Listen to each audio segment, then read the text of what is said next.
Hello and welcome to the Cryptcast, episode 1. We have your boy DJ Dale here, along with my co-host Anunnaki Spirit, and let me tell you, volume 1 here, the Cryptcast, got a treat. We got none other than Smoov in the house, the virtual house. Talk about house music, dubstep, aliens, creativity, Nazis, the whole nine. But yeah, this is going to be a good one. First one in the bag. Check out the video and hope you enjoy. So, Cameron Shots, we have Mr. Smoov on the podcast today. Yo. Smoov is a man of many talents. I've met him through DJing. I've known him as both a music producer and a DJ from the time that I've known him. And, yeah, it's great to be able to sit down and just talk about your fine, beautiful face. Hey, Yeah. Thanks, man. Happy to be here. Thankful you guys gave me the opportunity to sit down and chat with y'all for a little bit. So, just to kick this thing off, I was stalking you through your Instagram not Great. too long ago. Nice. And just first thing off the top here, I see. So, let's do like, when Sure. did you consider yourself officially starting your DJing career? When did I officially start? So, I guess when the idea first popped to my head, like, wow, I want to do this and really like pursue it and everything. I'd say I was 21. I remember getting home from some festival with a bunch of friends. It was probably like Phoenix Lights or something like that. And it's probably the night that I was really introduced to like really good house music too. You know, I remember seeing a Green Velvet set that night. It was fantastic. And I got home that night and I was talking to my friends and I just said, hey man, I think I want to do this. You know, I think I want to start DJing. And, you know, I just ever since that moment I knew I was gonna just go at it with everything and that was gonna be it, you know. That's really cool. Yeah, so the reason I ask is because in 2017 you posted your first post about, and hopefully I'll just bring it up here, but there's a first post about getting your DJ controller. Yeah. And basically saying, here's my new hobby, guys. I'm just starting this thing up. Yep. Sounds about right. Yeah, I still have that controller actually. It's Yeah. sitting in my closet back over there, just collecting dust. It's a relic. That's cool. Yeah, man. Yeah, man, it's exciting for anyone starting up a new sort of hobby or artistic endeavor. Just to put your foot in the door, and getting your first controller is definitely that foot in the door where it's just like endless possibilities. So Yeah. endless at times it's overwhelming. Yeah, very true. It's amazing how much you learn too once you really get into it. And I just think about when I first got that controller and how much I know now compared to then. It's like, man, like it's just cool to see your own progress and growth throughout time, you know. Yeah. So what was it about, like, what was the most daunting part about when you got your controller? What do you think was going through your head? Did you already know what to do? Had you had prior experience before you got it, or was it like, I don't know where to start? Yeah, so I had this buddy I met through work. I used to be a forklift technician, and I would drive around, you know, the Phoenix Valley, and with a work van, work phone. You know, it was pretty cool. And I met one guy at some warehouse who, you know, I just started going to festivals really. And I was telling him how I wanted to start DJing, and he's like, "No way, man! I DJ too." His name's Alex. Good dude. Still friends with him to this day. And yeah, he just invited me over to his house one day, and he had a little Pioneer SB2. You know, sounds familiar, I'm sure. And that was the first one I ever used. But when I got mine, no, other than that, I really hadn't had much experience with it. Just turning knobs and spinning the jog wheels, just kind of, you know, testing the waters. Yeah, it's really just when I first got my hands on a DJ controller, it really was anyone who looks at a DJing controller who never has used one, is just in like how do you even know what to do? Do you even actually know what you're doing? That's something I have been asked multiple times while I'm using a control. Do you actually know what you're doing? Like, Why are you how? using it? Wow. Yeah, how do you know what you're doing? It's That's funny. How do you know? Yeah, like I don't know. Like, well, I don't really. It's like, how do you know? Because there's funny like ask. there's so many knobs, there's so many little things. Anyone who doesn't know what they're looking at is just like, this is some alien tech. This Yeah. is like what what's Bob Lazar's what Bob Lazar was looking at the alien spacecraft like I don't know where to start. Bro, this shit's powered with element 115, bro. Like, That's funny. Yeah, man. It's especially all the, like the lights and all the flashing. And yeah, it's definitely could be pretty intimidating when you first look at it. Honestly, like now that we're on this train, let's talk about aliens and music. What's up with that? Why is it that anytime I go to an Insomniac fucking EDC show, I feel like I'm being abducted by aliens, or anytime I listen to an Anunnaki spirit set, I feel like I'm being abducted by aliens? Man, Why? that's a good question. Why are we chasing that? I don't know how aliens and like EDM music got tied up into the same field, but they seem to be getting along just fine. dude, honestly, I think it just has to. It comes down to the fact that you're just like transcending. There's like some sort of like transcendentalist sort of thing about like electronic dance music, you know, Yeah. house and techno, Yeah. bass house, like just like I love how you said like earlier, like going to a Relentless Beats like big ass rave like Phoenix Mhm. Lights about Mhm. aliens, right? Mhm. Yeah. Like Yeah. one of the most Got- famous like alien encounters like in the 20th century or Yeah. 21st century, I don't know. Mhm. Mhm. But like right in our backyard, right over South Mountain, bro. Yeah, it's like crazy. I didn't live and- here when that happened, but I heard about it. but What year did that yeah, happen? man. in? What even is Phoenix Lights? I am not from Phoenix. As far as I know, it was just lights that appeared over South Mountain here in Phoenix. Well, I think like I think the story is that like it was Sky Harbor like saw it like on their radar. Like like the air traffic controllers were like, "What the heck is going on?" It's like there's like 9 of these things or whatever, and it's like, and then they just like disappeared or whatever. Like so, it was like recorded on like instruments that like verified like something was there, but like, you know, back then that was before. That's when people were like, there's no aliens. No. Like, and the government's like, yeah, you know, it's unidentified, but doesn't mean it's an alien, you know? Like, Yeah. But now we're like, yeah, there's craft, like, not from this planet. Like, Didn't they like recently admit that aliens are real? Like NASA early this year, I think. Yeah, It was like probably in May or June. NASA was, oh yeah, aliens are real. Yeah. And no one seemed to really care. It was just kind of like, oh okay, it's kind of confirming what everyone had in the back of their heads this whole time. Yeah, that was like CIA documents or what was Something it? like Like that. government documents being like, yeah, we're in possession of spacecraft we don't know the origin of. Yeah. Was basically what they were admitting. Yeah. Okay. I didn't know. Yeah. That. it's trippy. Yeah, Mhm. like, I think it's time for, like, Area 51, like, 2.0, bro. Like, we need to, like, see what's going on there. Yeah. Well, man, everyone was supposed to bum rush that in May, and that never happened. Just get a bunch of guys to go bum rush it. Bunch of folks. Gonna stop us all, man. I mean, that shit popped off. Like, that's the next Burning Man right there, is going out to outside Area 51 and just getting down. That'd be awesome. Let them out! Bring them All out! right, you're so eager to see these aliens. Here you go. Man, funny. Lots of conspiracies about that Area 51. Mm-hmm.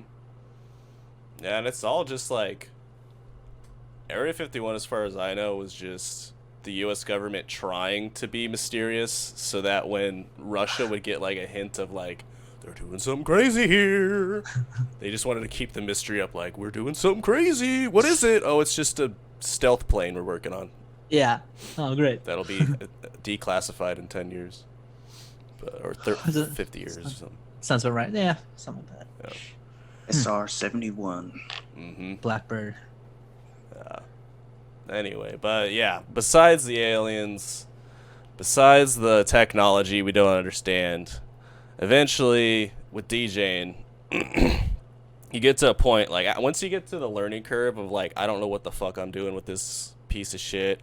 I just know that I want to play music, and once you're off to that race, like, all bets are off. Like, you can take DJing however many ways you want it, and kind of take any sort of meaning you want from it. Because, like, for some people, it's just for clubs, it's just a means of getting someone from one song to the other. Mm-hmm. Whether they make sense or not, whether Cardi B into Blueface, whatever the fuck, it's just a means to an end, you know. But for like us, I would say it's like it's much more of a trying to combine songs together, make something new, and at the same time sort of trying to, at least for me, how I see it is like trying to tell a story. How would you say, what is it that you're doing with DJing that you would consider different than a club DJ just going from song to song? Well, it's a good question. I would say, first and foremost, I try to attend to the crowd and make sure that everyone's having a good time and enjoying the music, while also still kind of intertwining my own flavor in there and stuff that I like. Because I mean, as a DJ and person, I think I have a pretty good taste in music. I think that's an important quality to have if you're going to be playing music for people. So, I always try to, first and foremost, like I said, just tend to the crowd, and I want everyone to have a good time out there, because I'm not up there to show off and dance in front of lights and all that. I just want people to have a good time and enjoy some music, because music's amazing, man. Music's a healer. Yeah, I was just gonna say, like, see Smoov, like, you're just incredibly humble too. Like Thanks, man. like when you flex, it's like a humble flex, but like for real. Humble. Yeah. I appreciate that. Yeah. Yeah, Yeah. man. I try to keep my head down, and just sit back and listen. Let the music do the talking. Damn, I like that. That's a great quote right there. Thanks, Let the man. music do the talking. Yeah. So, like, what were you like as a kid? Were you quiet? Were you talkative? Were you just sitting in the back of the class with your headphones on, or were you at a drum line or something? And I was a crazy kid, man. No, I probably wouldn't shut up and try to be involved in everything I could be involved with. Played a lot of sports growing up. Football, lacrosse, wrestling, I think was my biggest one. Did some mixed martial arts stuff for a little while, trained in jiu-jitsu and boxing. So I was kind of all over the place, but probably when I was like, I'd say around 10 years old is when I started to get that music bug. I picked up a guitar, had a few lessons here and there. I had some lessons from this guy. I don't know. I'm sure you guys listen to a lot of country music, but his name is Darius Rucker, and he's a country singer. And his like touring guitar player was my teacher for a little while. I had a few lessons with him. It was pretty cool. And from there, I started listening to like a lot of classic rock, and I'm sure you guys are familiar with Guitar Hero. I played that a lot growing up too, and that really opened my eyes to a lot of like other music, like other bands that I really didn't know about. And I think I've always kind of been into music growing up, but it wasn't until like my 20s, where I started getting into this stuff. Yeah. That's really cool. That's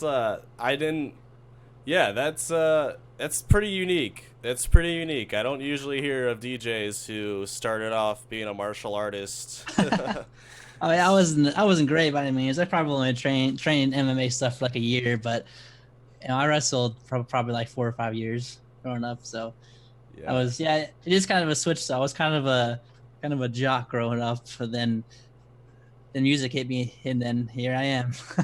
Yeah. That's Funny. cool. Going back to the stalking I did about you. So Yeah. you were you were a jock in high school, and then was it in college you went to Haiti and did some volunteer work over there. What was that about? Close. And when was that?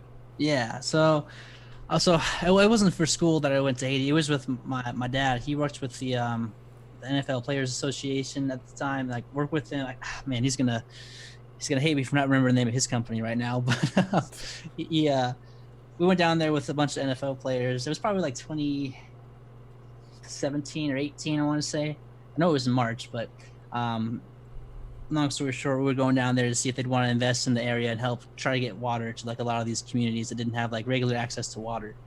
I don't know if you guys have ever been to like a third world country, but I mean, it is like just completely different from it is here, and extremely eye-opening to how lucky we are to live in America, honestly, in spite of all the craziness you see in the media. I mean, we're super fortunate to live in a place like this. I mean, they don't even have a regular trash service in Haiti, man. It's insane. There's a lot of places that's trash all over the streets, and it's just, makes you want to help out. But yeah, man, that was definitely an eye-opening experience. I would love to go back sometime and revisit that area to see what I can do to help out. That's cool. Yeah, man. It's definitely experiences like that that make you really appreciate what you have. Yeah. I mean, there's times when I'll be complaining about like my iPhone X. I'm like, oh, this thing is so slow. I'm like, listen to me, Jesus. There are people that don't even have like phones in the world right now. Yeah, and I remember I was reading one of the bios about like not having clean drinking water. Like, you were there for a little bit of time. How much of what their life was based around getting water and food? Food I can't say for certain, but I know with the water, I mean, there are people who would walk miles in their bare feet just to get water, and they would pretty sure they'd carry like with buckets on their head just as much as they can carry. And I mean, some of these people, kids even, would have to go get the water sometimes. Kids without shoes walking on like hills, and I don't want to call them mountains per se, but in some places mountainous type of areas. So it's really like just completely different. And that project that they were working on, like with my dad and those NFL guys, they were talking about getting like a well system to run up to like these certain villages that were up in like the hills and the mountains and stuff. It was really cool, man. And I'm pretty sure they all were like, yeah, let's help out, So it was a good experience. That's really cool. Yeah. Well, good on you for doing that. Good on you for exposing yourself to that kind of world as well. Yeah. Got some good Haitian beer down there too. Yeah. Yeah. Oh yeah. First time I had goat was in Haiti too. Ooh. Yeah. It was all right. Yeah, no, not a goat guy. It was like a hush puppy, like filled with goat meat. It was interesting. It wasn't bad, but I think the meat was a little like kind of gritty. Definitely not like beef or something. Gritty, Really? like gamey. Yeah. Wasn't bad. I mean, I'd have to try it again. I only had it one time. Maybe a second time I might like it a little more next time around. But it was definitely a unique experience. Yeah. That's rad. Yeah, I love me some lamb. Not Yeah? gonna lie. Nice gyro. Okay. Yeah. Oh yeah. Yours good. Tender. It's good stuff. Tender. A gyro sandwich. I The gyro. remember calling it that when I was like a teenager. Sounded like an idiot. I'm like, gyro. Yeah. Yeah. I guess I never had a gyro. Dude, my parents were fucked up. I think my mom would tell me, yeah, that's called a gyro. And my dad's like, that's a euro. Your mom's wrong, that's a euro. And my mom would say that your dad's wrong, it's a gyro. And I'd be like, what the fuck? This is why I have multiple personality disorder now. Thank you guys. Thanks a lot. This is the foundation of my trust issues. Thank you. It's a foundation. I don't know what's real. That's like when you and me went to Taco Bell, and we were like, "Can we get a Baja Blast? Can we get a Baja Blast. Baja Blast. We talked about DJing. That's cool. When did you start officially producing music? Mr. C Smoov. When did you even become? Yeah. When did you even become C Smoov? Weren't you something before that too?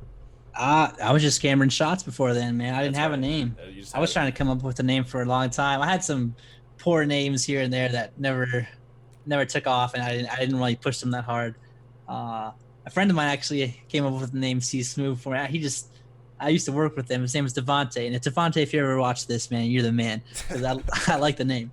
I couldn't come up with one for the life of me, but he just see Smoov, and I was like, yo, that's actually kind of cool, man. Like I'm gonna roll with it.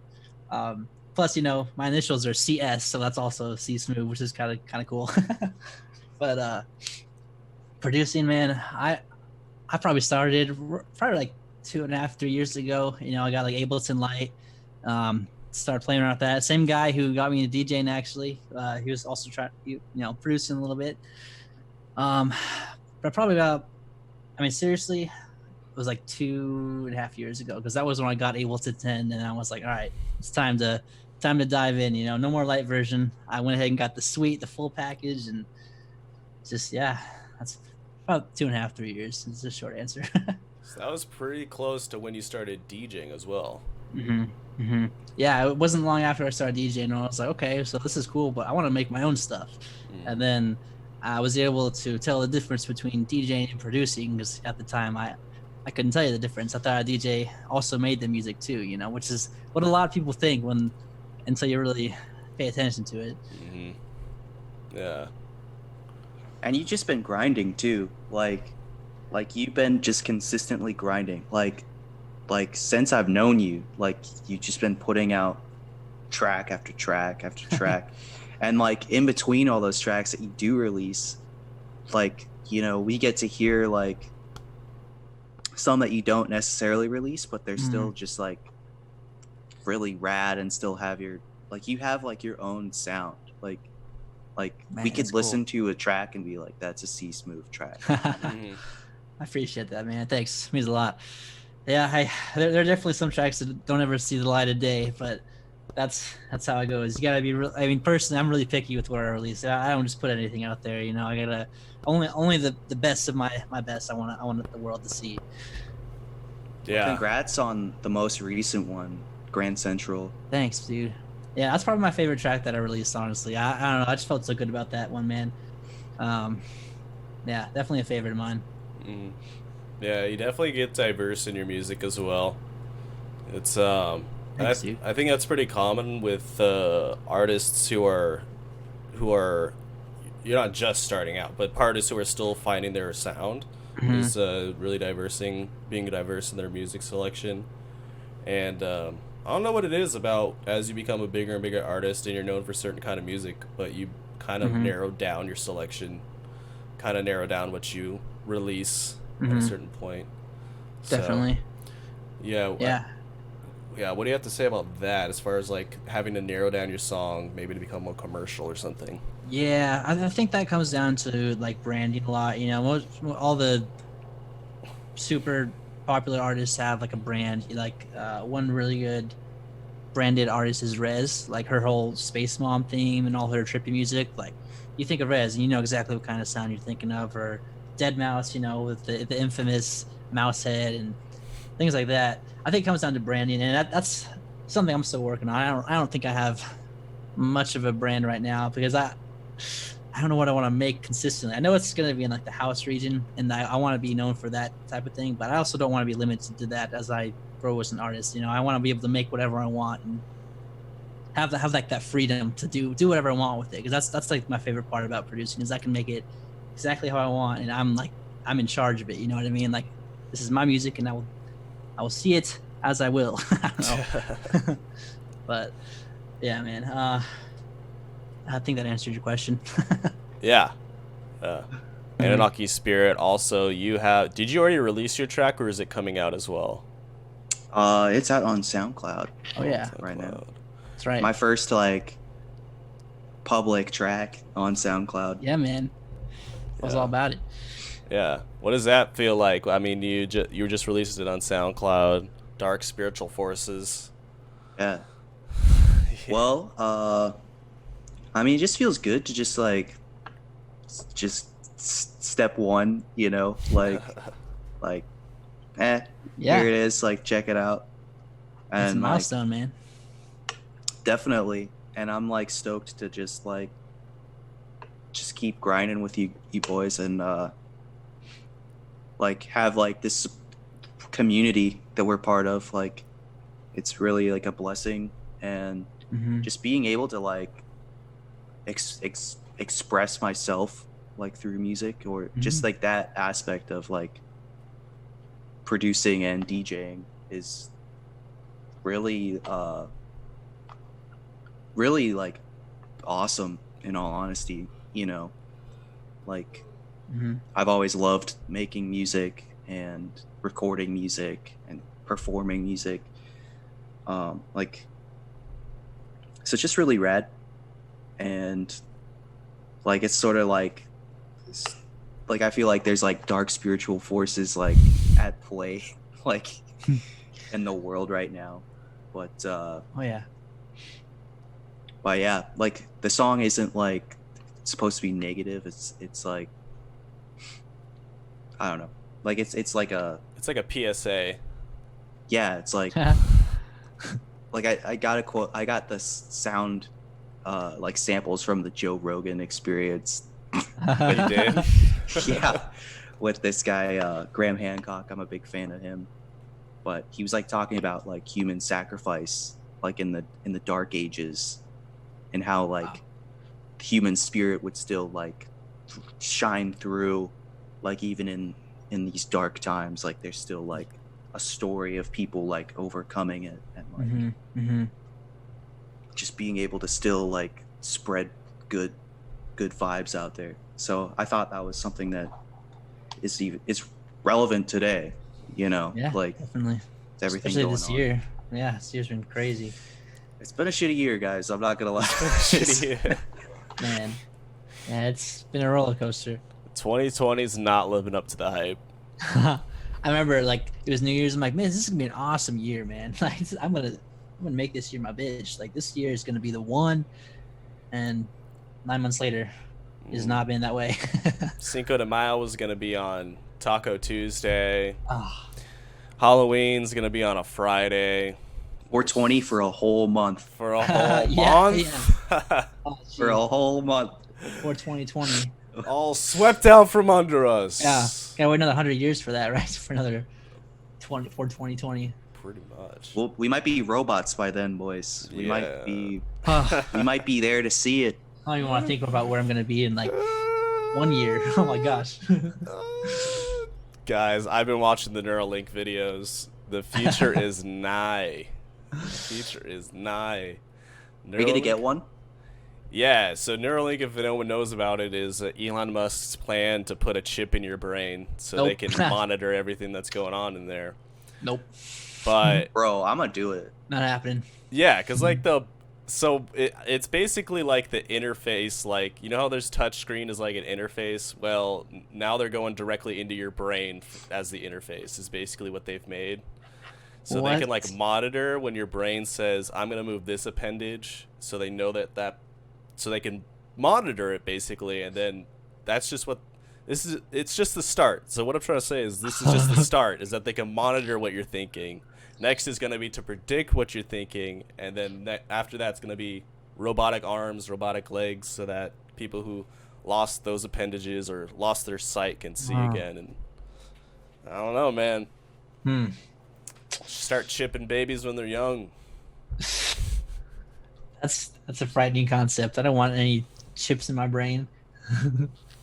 You're gonna get a chip in your brain. You're gonna like it. I want no brain chips. I'm just kidding, bro. Like that's pretty like crazy to think about. Like, you Yeah. know. That's really crazy. Yeah. Like you see horror movies about this kind of thing. Yeah. Cyberpunk coming out. That's like Oh. gonna be the main theme of that game. It's just like Can't how wait. far can you modify yourself? Damn. Yeah. And they say like if you do too much like modifications, you could get what's called cyber psychosis. You just turn into like just a killing machine. What? Oh. I can't wait to get this game. Oh my Yeah, that gosh. sounds tight. I'm down. I'm sold. I'm really excited because it's made by Project Red, Check. and I thought The Witcher 3 was like an amazing game. So yeah, definitely ready for Cyberpunk. My roommate's always talking about Cyberpunk. So he was real upset when they delayed it because it was supposed to come out in like April, I think, and then they pushed it back to I want to say November, something like that. Yeah, They pushed it back to September September. and then back again to November. Oh, It's like this would be really great. Like to have right now. Yeah. Like, Yeah. still no Yeah. like events and shit. Right. But It's made by the same people from Rockstar from GTA, right? No, No. well, no, it's Project Red. They made The Witcher, Witcher 3. I don't know about the earlier games. I've only played The Witcher 3, but I know they have some other pretty popular games. But apparently they've been working on this one for like over 10 years, so they can take their time, man. I'll play it when it's ready. yeah, dude, CD Projekt Red is like a Yeah. Polish national treasure, and like They're Polish. That's cool. when like the president of Poland met with Obama, like 10 years ago or whatever, like he gave President Obama a copy of The Witcher 2 as like a gift. Like it's like this like represents like our country. Like here you go. The Witcher. Yeah. represents Poland. That's awesome. Man, that show is really cool too. Yeah, this show is sick. Yeah. Man. Yeah, dude, Henry Cavill, bro. Like Forget about it. Killer. like probably like one of his best like performances, I think. Apparently he's like a really big Witcher fan too, and he was so about it. Like that's a good fit, man. He That's was really Superman, right? Yeah. Yeah. And he Right. like the story is he like found out that they were doing this, and he was just like he like jumped right on it. Like he was like emailing people. He was like, "Let me be this guy." Because like I won't fuck it up. Like I won't. Awesome. That's sick. Was that like based on Polish mythology? I don't know any. I've never played The Witcher. I've watched a couple shows. I don't know if there's like, I don't know what. Will usually has some backed up knowledge about this kind of shit. I don't want to like Skyrim. derail this podcast. okay. All right. We won't go down. We won't go down to that. Never mind. We'll go down that rabbit hole another day. Another day. Oh yeah. I did want to bring up another thing since we were talking about something that reminded me of this, but also going through your Instagram deep dive. Great. I completely forgot. So this is the Cryptcast. We are all members Okay. of the musical collective, The Crypt. And yeah. I was going through the Instagram and saw a post about how you were going to this, you're either going or you were DJing at this party. Mhm. Just DJed at this party. It was so much fun. This Halloween party. Just DJed at this Halloween party. It was so much fun. Hope we do more fun things later or something Yeah. like that. And then Yeah. and like you Wow. didn't know what it was. We didn't know what it was, but we had just started a house party called House in the Crypt where we blasted kids with a bunch of house music for a Halloween party and Man, got lit doing it. good times, man. Yeah. Everybody wearing costumes too. Yeah. I was like, Man, that was It's awesome. mandatory. Yeah. I think I dressed up as like an old convict, like the black and white, from top to bottom. Though, and then I think I had a hat too, but the hat didn't fit me, so I don't think I wore it. But yeah, good times, man. Wow, Yeah. a while ago. So what was that like? I mean, you were one of the first guest DJs, right?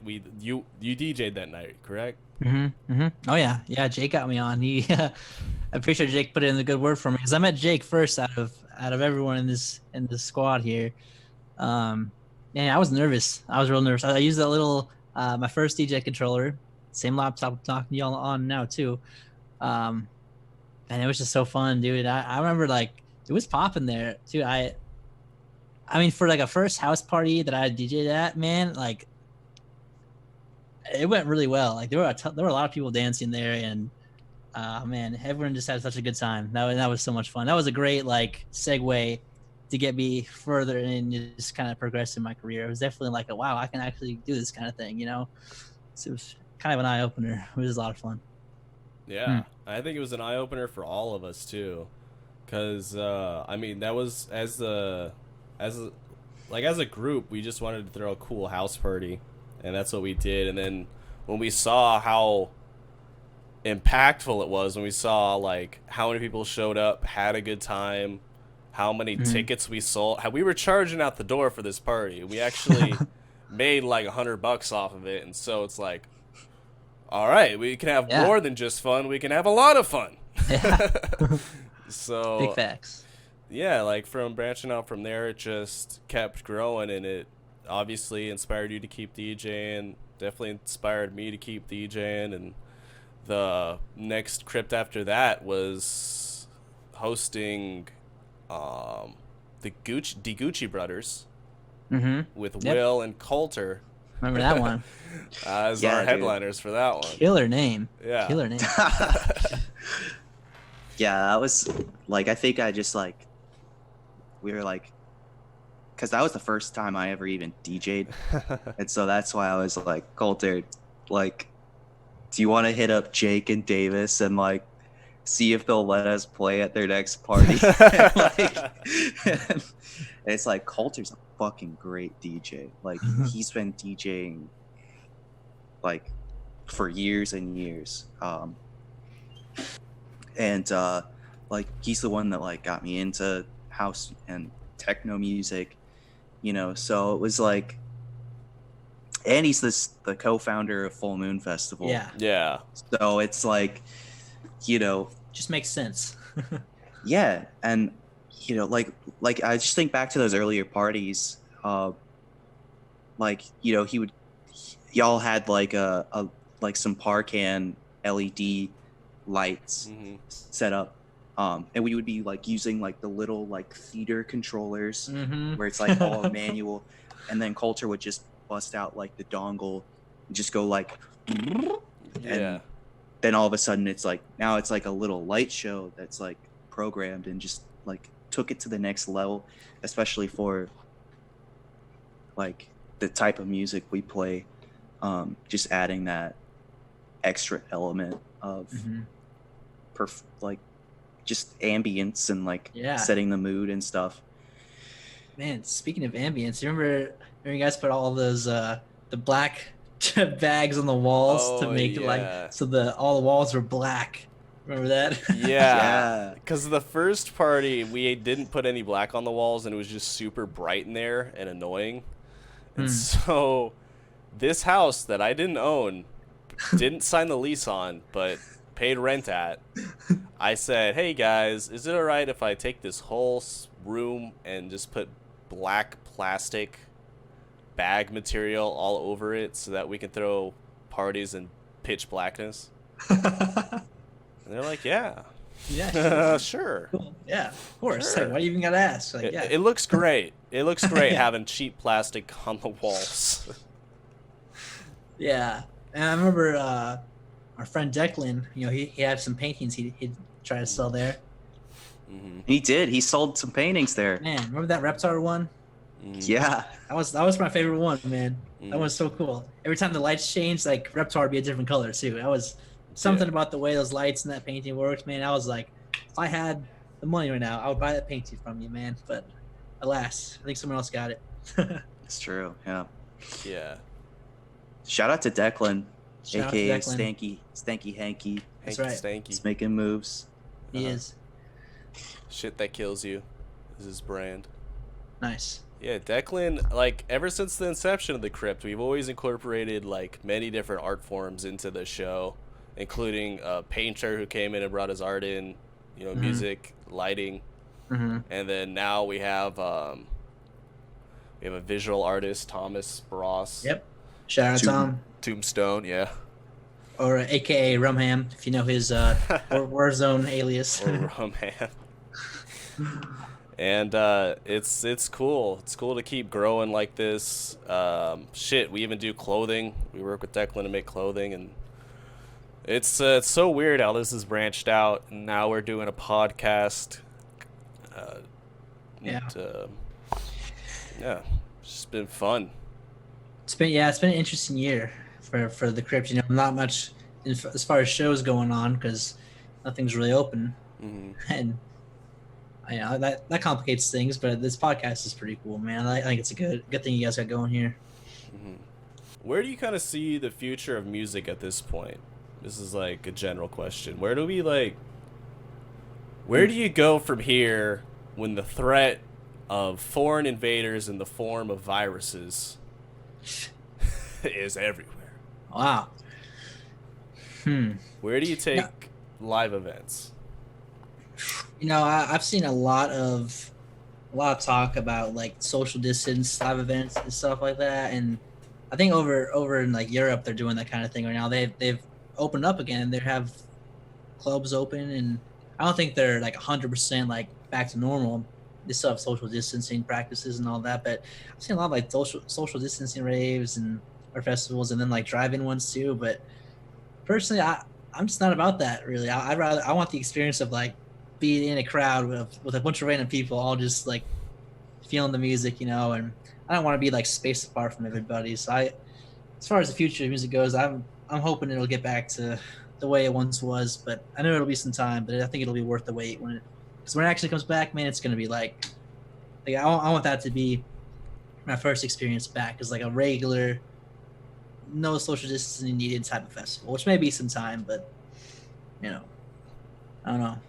But yeah, I also asked about like the future of music. I've seen a lot of talk on Twitter about how really talented artists don't get a lot of love because they're making stuff that they think is so true to them and everything. But then you get like what's the word I'm looking for? Like just regular pop, basic music that has no substance to it, and a lot of people will eat that up. But I think we're going to be moving into an age where real art, like artistic ideas, are going to be more appreciated over time because I seem to find that be a recurring theme, at least on Twitter, that I see a lot. A lot of people are giving shout outs to real artistic like artists, people that are actually grinding away and just being really true to themselves.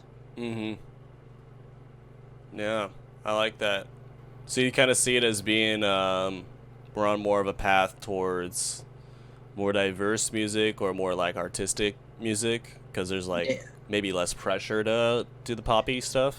I think so. Yeah, maybe a little bit. It's definitely like it's a slow movement, I think, but I can see the world appreciating like real art more. And for some reason, especially after like COVID and after social distancing, because I mean, personally, I've been like cooped up in my room. I've been working from home since March, so I know once life goes back to normal and things are open again, then I think uh, I think it's gonna be like a new era for some reason. I just got a feeling in the back of my head that's telling me that. Mm-hmm. I absolutely like second that prediction just because it's like I feel like once like it is acceptable to have a public event, like Hmm. it's safe and like we've overcome like the second wave Hmm. and there's a vaccine that's like proven to be effective, like, Hmm. and people are willing to go out, like I feel like people aren't going to take live events for granted anymore. Like that's definitely something that like that's a headspace like I found myself in, like looking back, Hmm. like in February this year, right, where it's just like, I Yeah, don't want to go to Barsmith tonight. Like there'll be another show next week, yeah. like or Jeez, whatever. But it's just like like live music is therapeutic for it is. people. Like as a human, like you kind of need others around. So Hmm. that's something that um I feel like we're all like deficient in right now. Like things like talking over Zoom is definitely like the way to go about stuff right now, and Yeah, I'm grateful for that. But it's just absolutely. like once people can get together again, like I think that's like another need that we have, like at least like on like a spiritual Yeah, level. I mean to add on to that too, like dancing, man. I love dancing, dude. Dancing is fun, and like especially when you're in an environment where you can just act a fool and dance how you want, and it is therapeutic, man. Like you said, it's like you can just go be free for a few hours before you have to go back to the real world. Yeah. So I get that. And I think like once events can come back, like it's gonna come back like bigger and better than it's Mhm. ever been before. Like I Yeah. think people are ready. Like it's I know there was a lot of like people were just like always like, we're thinking July, we're thinking, Hmm. by May we're gonna be able to get back together and stuff. And it's like all these like people making moves are always like, all right, we need to be the first event back, you know. And it's like that's kind of like that's kind of like died, like the hope has like died like on that, just because it's like Yeah. We really don't know. I saw we're thinking by November. Yeah. I don't know. Like, I saw they announced this like all house music festival next. I think it was Insomniac announced this festival. It's like next summer, and I want to say San Diego or something. I can't remember the name of it, but it's like scheduled for July 2021. I'm like, that's probably a safe enough of a cushion to plan that kind of thing. You know, that's should be more than enough time. You know, I mean, that's what 10 months from now. So hopefully, I've kind of just wrote off the possibility of like live events and stuff this year. I think, but it's fine because you know, like it was personally me more time to work on music and like just have stuff ready to go. So when the live shows come back, I'll have a lot of sauce ready. You know. Oh man, it's gonna be a flood of new music. It's gonna be just a flood. Everybody's holding back. well, bro, like, think about this, like, bros, like Pandora's box, right? Like, the worst thing that came out of Pandora's box was hope, right? That was the worst thing that came out of there? Yeah. I did not know that. Well, like, this is from like the book The Myth of Sisyphus by Albert Camus. Like the French existentialist author and like philosopher. But like what I mean by that is like, think about it. It's like if you're just hoping like, I hope like it's gonna go back to normal like soon. Like people are just starting to crack just because like they haven't accepted just like the present for what it is, you know? So it's like with that, you know, you just like, that's where mindfulness kind of comes into play, right? Just being present, being able to accept the present instead of just like thinking back like the way things were and like, oh, I wish it could be that way again. Like for all we know, like the world is going to be different like forever. So it's like any move like to be made can be made right now, just like in the digital space or whatever, or I don't know, just like eventually like I think things will go back to normal, but you just can't hope it's gonna be like anytime soon, or else you're gonna go insane. Like you will. Like Absolutely. I've gotten a little insane, just like being all cooped up. I feel you. I was just like, yeah. Yeah, man. I mean, they canceled the Oregon Ducks football this year. I still haven't recovered from that. Actually, all Pac-12, all Big Ten football is canceled. And I'm just like, it's not okay. It's not okay. Not. Man. That's some like when you first said hope, I was like, that's some of the darkest shit I've ever heard of. But like, you're right. When you're hoping for something, you're in a way setting yourself up to be disappointed. To be disappointed, you know? Yeah. Like, if you have hope that and some sort of like ideal, like this is what should happen. I hope Casey loves me the way I love her, even though I've never spoken to her before. And, you know, you're in like high school and there's Casey across the lunch table, and you have all this hope, like we're gonna be together forever. And then you go up and talk to her, and she says, "You look like a fucking gnome." And that's you look like a gnome. You look like a gnome. Before you can even get anything out, and then everything's shattered. Then that disappointment ensues. Wow. So. Actually, I went to a tech school right after high school, and I got like certified. I got a certificate I got associates from there. I got an associate from that tech school. That's what it was. And man, I worked on cars and forklifts and trucks for like 6 or 7 years. Man, it was a long time. You wrote a song about it called "The Mechanic." Technician, yeah. That one's now on private though. Close in the ballpark. I like it though. No, thanks. I hope it's not stuff on SoundCloud. I think I put that one on private. The archives. Yeah, one of my early projects.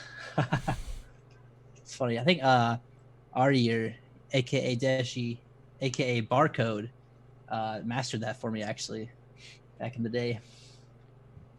A fellow Crypt member, for those who don't know. Oh yeah. Barcode. Mm-hmm. Yeah, what do you think about changing your name for different projects? I think it's a pretty good idea. If you're making something completely different from what you make. I mean, if you're known for making dubstep and you've got a pretty decent following, and all of a sudden you start making trance, I think you're gonna upset a lot of people. So yeah, I think having a separate brand for that kind of thing is important. One example I could use, I mean, you guys know Getter. He came out with his Visceral album, which was great. It's a really good album, but it was completely different from like some of his other sounding stuff. And I saw a lot of people get upset about that, and people were throwing fits like, "Oh, we went to your show to headbang and this and that." I'm like, man. So I heard some people say that they thought that he should have made it underneath a different name, but he's an artist. He's not just a product that will give you what you want. I mean, he's an artist who should be able to make what he wants, and that kind of goes back to what I was saying earlier about like having a brand and like a sound. When he made that album, like I said, a lot of people thought that it should have been underneath a different name or something. So definitely, I mean, that's a good example to say why you should probably have a different alias for different types of music, but I think if you're young enough in the game, it probably doesn't really matter. Yeah. It's sort of discovering your sound. Mm-hmm. Can't really hold yourself back. Yeah, of course. And I feel like it's different for everyone, as far as finding like your sound. Everyone takes a different amount of time. Some people know right off the bat, and others don't know for years, Yeah. Well, Irish poet James Joyce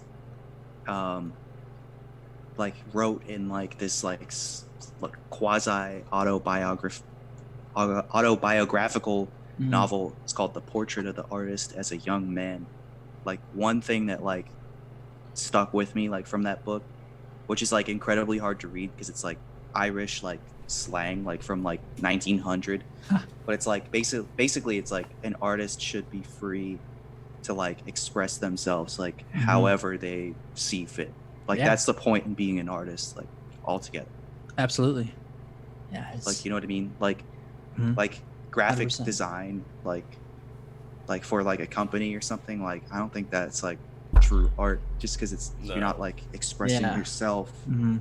Mm-hmm. It's just a something for something else. Yeah, and art is so important, man. I've learned that over the last few years. I mean, just being creative and having that freedom it's honestly saved my life, man. It's just put me in such a good place having art, being able to express yourself through that. It's not something I had when I was younger, not something I really knew about, but now I'm a little bit older. I kind of know, I understand art and being creative a little bit more. It's the best thing out there, man.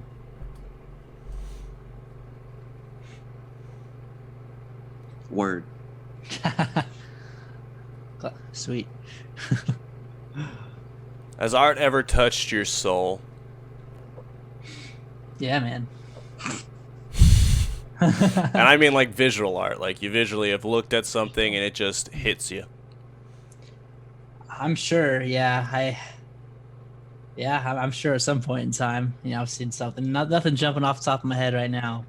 I mean, my art form is sound, you know what I mean? Different sounds, and that's my type of art. I always thought of music as a way to create or to decorate the air, because I mean that's what you're doing. You're creating sound waves, and the sounds are coming at you. I think you're creating different types of air. That's the kind of art that I'm into. So I don't know about visual stuff. I'm sure I could definitely appreciate visual art, but I don't think I can't think of anything that's really hit me visually, that makes sense. But what about the other two senses of smell and taste and touch? 3. Interesting. I don't know. I want to try to taste art sometimes. I mean, I imagine that's probably just some like super professionally made, like Gordon Ramsay type of dish. You know, that's art, man. Like that's anything creative is art, and art is so important, so important. Well, I have to I do don't something real smell. quick. Hold up. Could you smell art, Will? Like, is perfume art? Hmm. I mean, is Axe cologne art? I think so. I Uh. think back of like middle school physical education where we would just take like our clothes and just throw them in the locker and spray it with Axe and shut it and go back to class. Yeah. And like this rinse, repeat, not really, but repeat like for like a month. Oh, gross.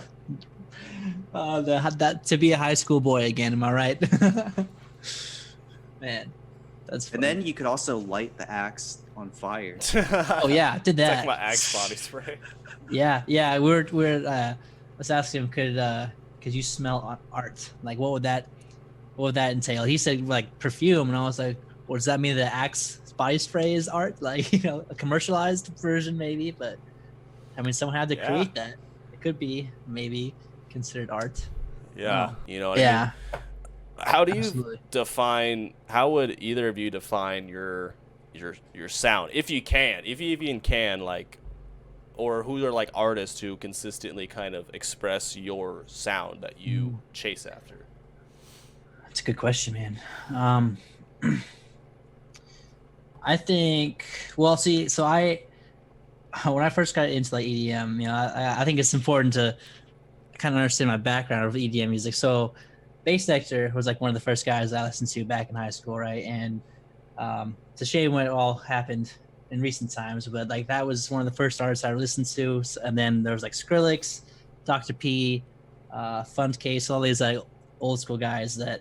So I like grew up listening to like bass music, man, like old school dubstep and stuff. And then a few years later, flipped the switch to house music. But I personally find a lot of my music inspired by like dubstep, honestly. But I listened, that was like my number one thing for many years. Just the dubstep day and night. So I definitely take a lot of influences from that. And like the really kind of gritty bass sound is kind of what I like to go for. Like AC Slater, huge influence of mine, and like the whole night bass label. Tons of guys on there that I think are amazing artists. Sammy Verge is a good one too, UK guy. Hans Glader is another one that's he's a garage dude. He's been around for a little while, but he's not like popping off just yet. Well, he kind of is. He's kind of young, isn't he? Yeah, He's he's young. kind of. I don't think he's been around super long. I'm not too sure, but his style is super cool. So I mean, that's kind of like my influences, like dubstep to like garage and bass house. You know, that's kind of like my thing there. We're gonna get to you, Davis, next. Oh yeah. But like the two ones that like stand out, just because I play so many of their songs, is Kevin Anderson with Desert Hearts. Like Kevin Anderson, like it's just like tech house, I think, like, but it's just like some crazy stuff going on in those songs, and just like songs that just like when I hear it for the first time, like my brain like stuff is going on in the brain where I'm just like, wow, the brain department. like, yeah, like, and you don't mean like there's just like a ton of shit going on that activates your brain, but like you're more of like a subtlety kind of deal, right? Yeah, like I like subtle stuff, but like I don't know, like I definitely, like when I first got into EDM, like Zed was like the first like electronic artist that like I really like. I like bought the album. Like I had this roommate in college who was just like really just like, for lack of a better term, and I mean this like respectfully, but like a Chad. Like he was like in great shape, like he was tan.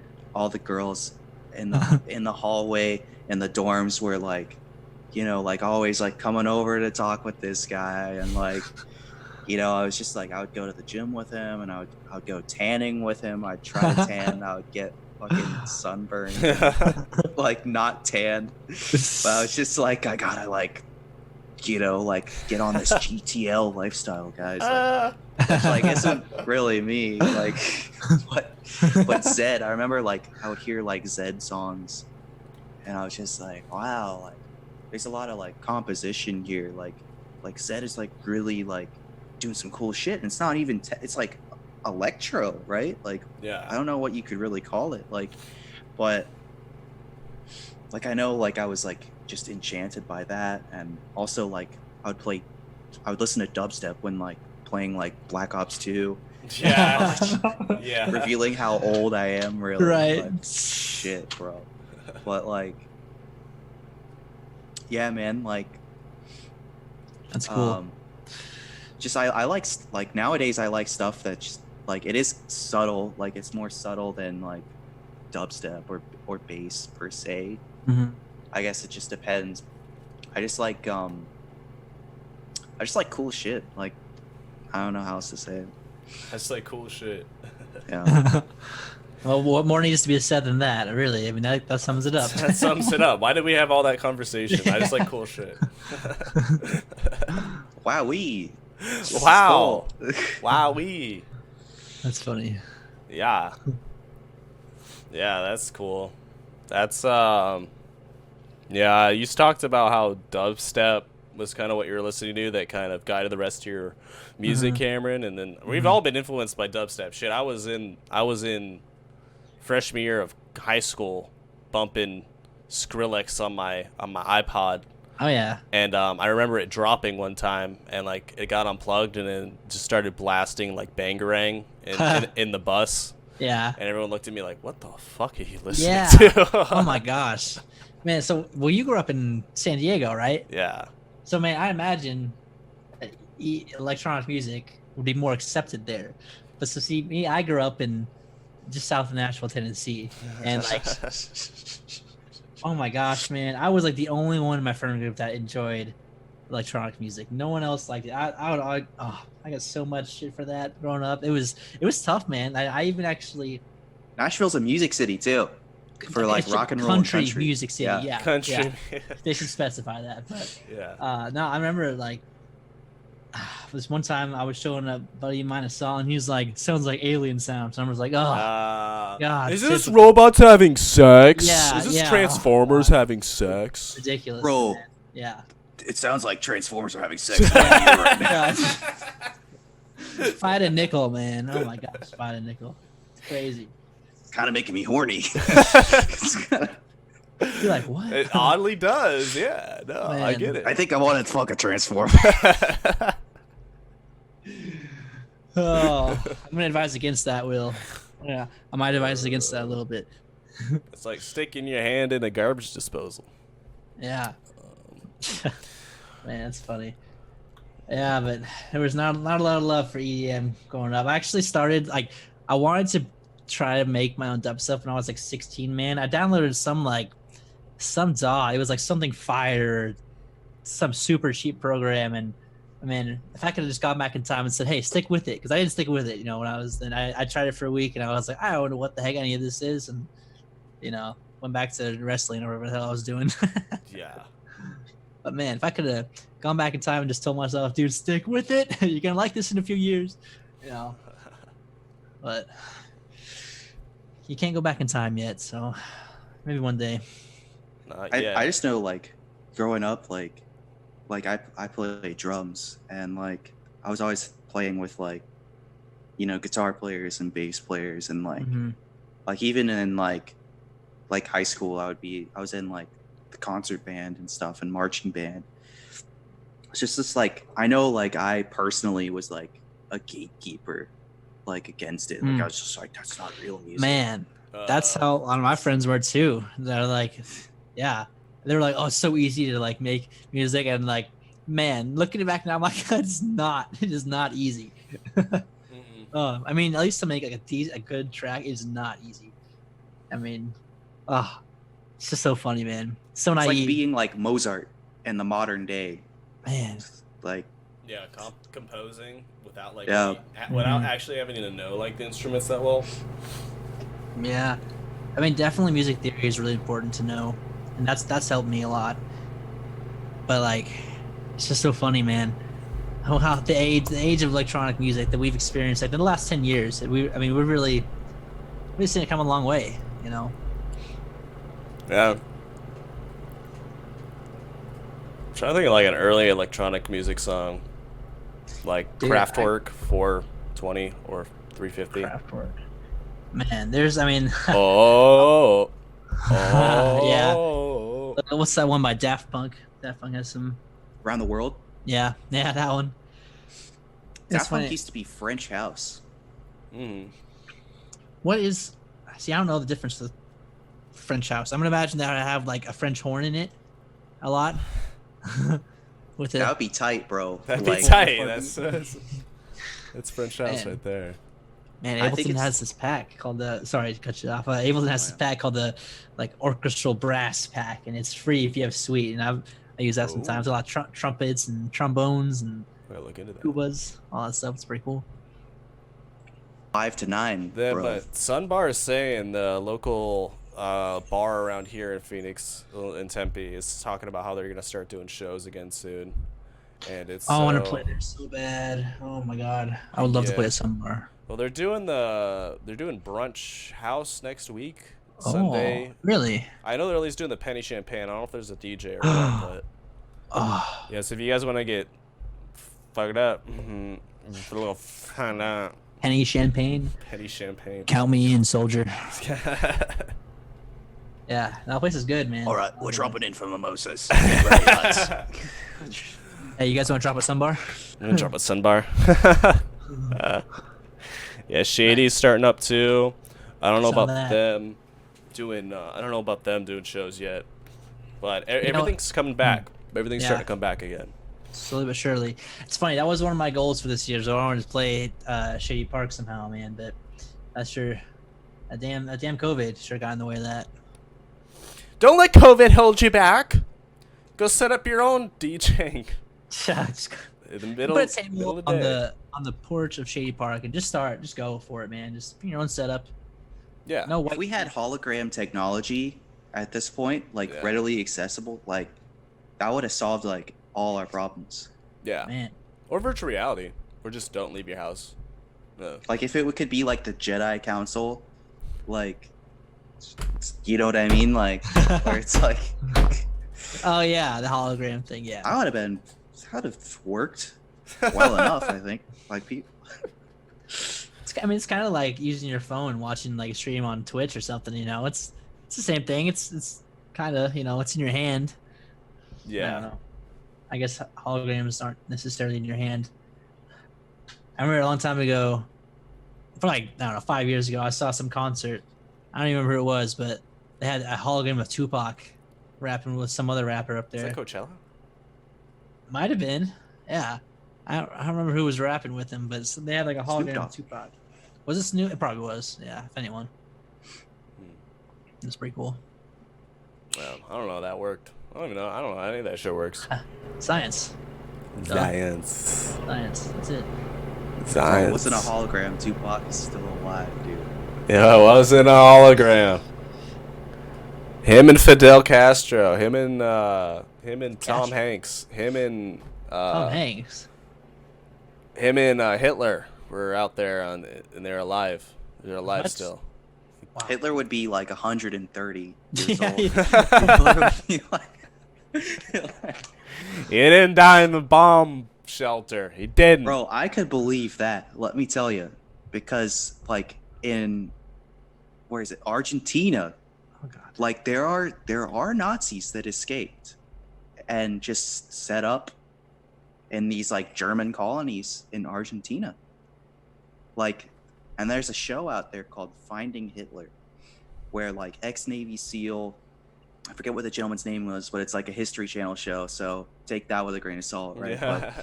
you know, like, god damn, dude, like he's like, yeah, I think that Hitler probably escaped because like like all they had was like a tooth, and it was the Soviets that like were like, "Yep, this is Hitler's tooth." Like no investigation needed. Wow. So it's like there was no body ever recovered. There was like nothing verifying that like he actually died. And you had these like colonies over in Argentina, like, and like the most like evil one of the most evil people like in Hitler's regime, this like Dr. Mengele, like did go over to Argentina. It's like proven, it's true, and like continued with his like evil Nazi like experiments on Jeez. just like Argentinians.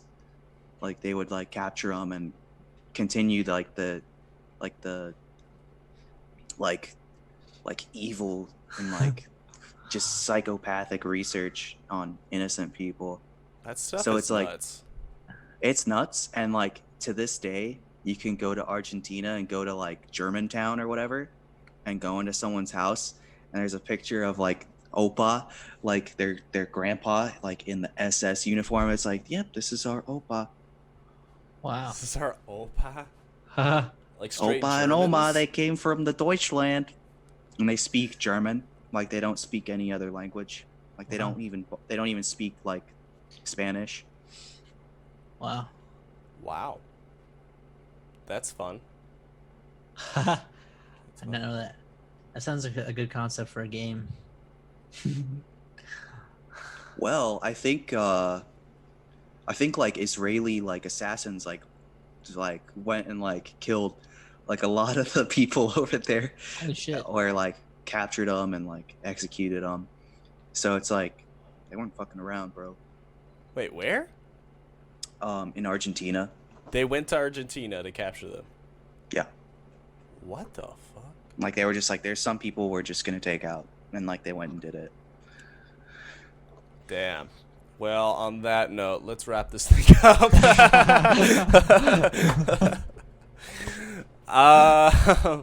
Wow. Yeah. Yeah, well, appreciate you coming on, Cameron. Where can everyone find you at? Sure, man. I'm all over, man. I'm on Instagram, see Smoov Music, Twitter, see Smoov Music, Facebook, SoundCloud, Spotify. Man, I use DistroKid for my distribution, so I'm pretty much anywhere on the internet, YouTube too, iTunes, Apple Music, man, all over. Lots of new music coming, you know. Lots of time to work on it in this quarantine, so just be on the lookout for some new tunes coming up. New tunes. Everybody check out Grand Central if you haven't yet on C Smoov SoundCloud. It's a Thank you. banger. Thank you. Yeah, truly a banger. Truly needs to be vocalized. I say it every time. We need vocals on that shit. Yeah, We need I got a beautiful little bit vocals. on there, but they definitely have some room for some. Yeah. Definitely. Well, appreciate you coming on. We'll do an outro later, but appreciate you, Cameron. God Yeah, man. bless you. Namaste. May the base gods be with you. That's very kind. That's very kind. Thank you all for having me, boys. I do appreciate it. Great. That was good. Woo! What a podcast. One in the bag. One with the Captain C Smoov. That was a good one. What'd you think? What'd you think about it? I had a good time. I don't know about you. I think you had a good time. No. At least I hope you did. Oh, I did. I know we did. It was a good podcast. Again, if you guys want to reach out to C Smoov, you can find him on Instagram and Twitter and Facebook at C Smoov Music. Might be C Smoov Music AZ, but I think it's just C Smoov Music. You can catch myself at DJ Dale AZ on Instagram and Facebook, as well as on SoundCloud with DJ Dale. Where can they find you, Naki? You can find me on Instagram, just at Will Tooley, and on SoundCloud as well as Will Tooley. But yeah, make sure you follow at Official in the Crypt on Instagram.